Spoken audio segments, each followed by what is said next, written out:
You said you can't imagine what I think of you. Oh yeah, you don't have to answer that. Let's return to Hollywood and our top story this morning, where legendary actress Diane Keaton has died at the age of 79, sending shockwaves through the industry and among fans. Smooth jazz music, bursts of laughter, and sparkling glasses of red wine. This was the annual lavish birthday party of legend Jack Nicholson. And Diane Keaton, his soulmate, was invited as an essential guest of honor. But just a few days later, Hollywood was rocked by devastating news. Diane Keaton had passed away suddenly at her home at the age of 79. Followed by the headline, "Jack Nicholson is being investigated by police." Following the clues, police discovered shocking details. A broken wine glass splashed across the terrace, a final, tense conversation, and letters marked with the initial J. What really happened at that party? And what was Nicholson so obsessed with that he had to stop Diane at all costs? They first met one afternoon in 1978 in the noisy production room for the film Reds. At the time, Diane Keaton had just reached glory with Annie Hall. While Jack Nicholson was already a cinematic legend, Diane walked into the room, script in hand, her hair a bit messy, and her voice slightly shaky from the cold. Jack sat in a corner, glancing at her over his dark sunglasses. "Are you the troublemaker who's keeping Warren Beatty awake?" Diane looked up, smiling confidently. "If so, then you should probably stay away from me." The whole room laughed, but only Jack remained silent, looking at her intently. "No need. I don't have a problem with women." And then both burst into laughter. In that moment, their eyes met and something sparked. It wasn't love, nor exactly lust, but an undeniable connection, as if they had met somewhere in another life. They started that way with a playful, witty joke. Throughout the 1980s, they kept in touch, occasionally appearing together at art exhibitions. Diane often called Jack the charming troublemaker, and Jack called her the obsession in the shape of a woman.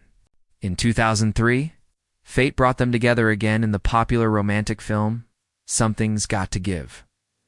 From the first script reading, a strange current ran between them. When their eyes met, the air in the room seemed to freeze. Every line felt truly warm. Every touch made the camera linger for an extra second.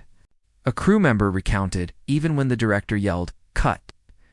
Jack didn't stop looking at Diane, and Diane had a teasing smile on her face. What was their real-life relationship? No one was sure, but their bond was clear. After every scene, Diane would often step out onto the balcony, and Jack would always be right behind her. One magazine even claimed that Jack calls Diane every night before bed just to hear her say goodnight. Diane herself often called Jack Nicholson one of the only people in the world she felt truly comfortable with. Years passed, and they maintained contact, calling each other best friends.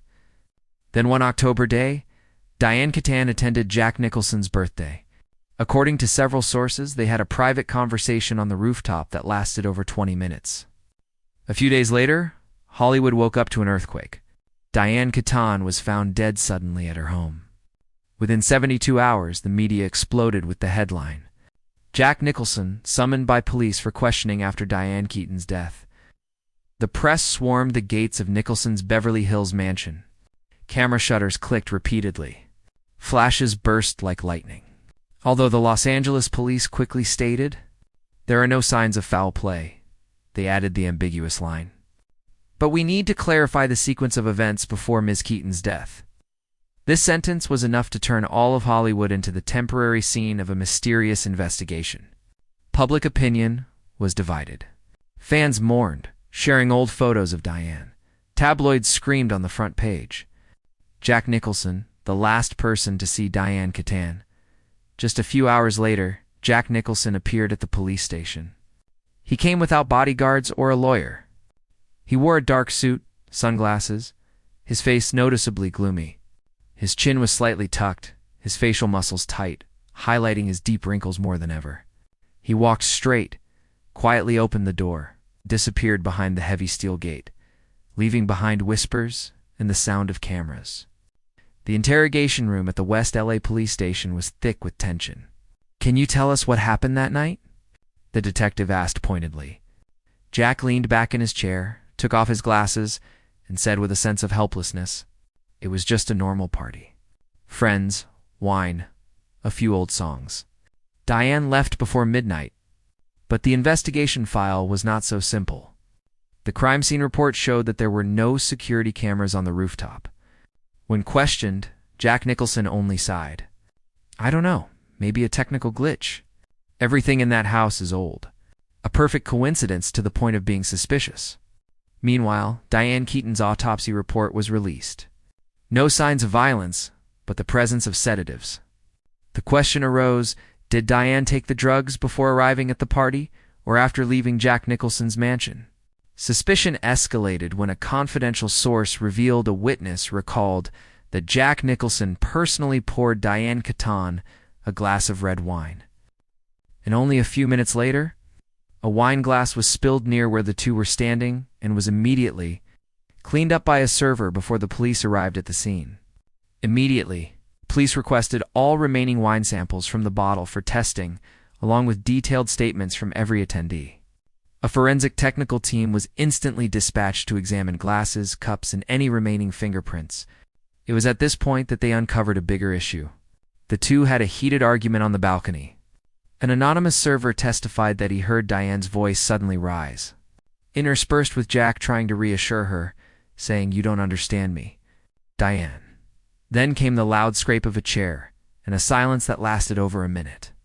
When questioned by police about this, Jack Nicholson did not evade.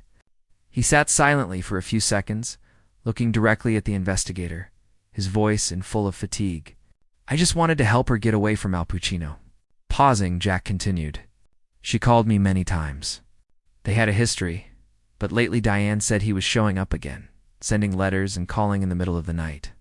She was scared, but she didn't want to make a fuss." Jack took a deep breath, his eyes behind the dark sunglasses slightly narrowed with emotion. "I overstepped. I told her she had to cut him off to leave the city immediately. She got extremely angry when she heard that.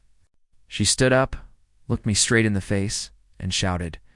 He tried to swallow, his throat constricted. "She told me to stay out of other people's business, called me an old autocratic fool, and said that was why she didn't want to tell me." The emotion suddenly broke. Jack Nicholson slumped forward, his hands trembling as he covered his face. The crying was soundless, only heavy sobs that shook the cold room. I couldn't protect her. I pushed her away, and now she's dead. But I swear I didn't hurt her. I just wanted to protect Diane." This statement not only failed to resolve the case, but opened a new, dangerous line of investigation. Pulling in another legendary figure, Al Pacino. The tragedy deepened as the biggest question was raised. Did Jack Nicholson truly just want to protect Diane, as he claimed? The truth is, Jack and Dion's past was not merely a professional friendship. Jack had been madly in love with her after Reds. A fierce, intense, yet desperate and pleading love. And the one who drove him most insane was Al Pacino, Dion's long-term complicated ex-lover. But things didn't stop there. During the investigation, police found a note in Diane Keaton's personal diary. "Don't disgust me, Jack." That sentence immediately caused a stir, because it strangely matched a famous remark Jack Nicholson once recounted in a 2003 interview. "She often looks at me, frowns, and says, 'You're disgusting.'" Then we both burst out laughing. At the time, the public saw it as a private joke between two friends. But after Dion's death, everything took on a different color. Was this a warning? According to information from her diary, Jack, with his obsessive, unrequited love disguised as friendship, had tried to pursue Diane multiple times. But valuing her peace and not wanting to stir up the past, she had repeatedly refused. Though she treasured the relationship, she did not want to get involved in the complexity Jack brought. Suspicion grew when a close friend of Diane Keaton revealed she had received dozens of letters from Jack Nicholson but never opened them. But Jack would not accept the boundaries. The letters seized by the police were filled with pleading and resentment. "Diane, please stop avoiding me. I don't want you to face this alone." The next letter read, "Don't love Al Pacino anymore. He's a troublemaker." This relationship had become a source of extreme stress for Diane. Throughout her final months, she lived in torment. On one hand, she needed Jack, the soulmate who understood her deepest self. On the other, she had to erect a steel wall against the unrequited affection from her colleague. Her exhaustion was evident in her diary. No room to breathe anymore. Jay is tearing me apart. I just want some peace. She constantly suffered from insomnia, relied on sedatives, and tried to cancel all appointments with Jack. But things didn't end there. While searching her Brentwood home, police found a folder of unsealed handwritten letters in Cotton's desk drawer, all signed with the name Jay. These letters were never sent, but fresh ink traces suggest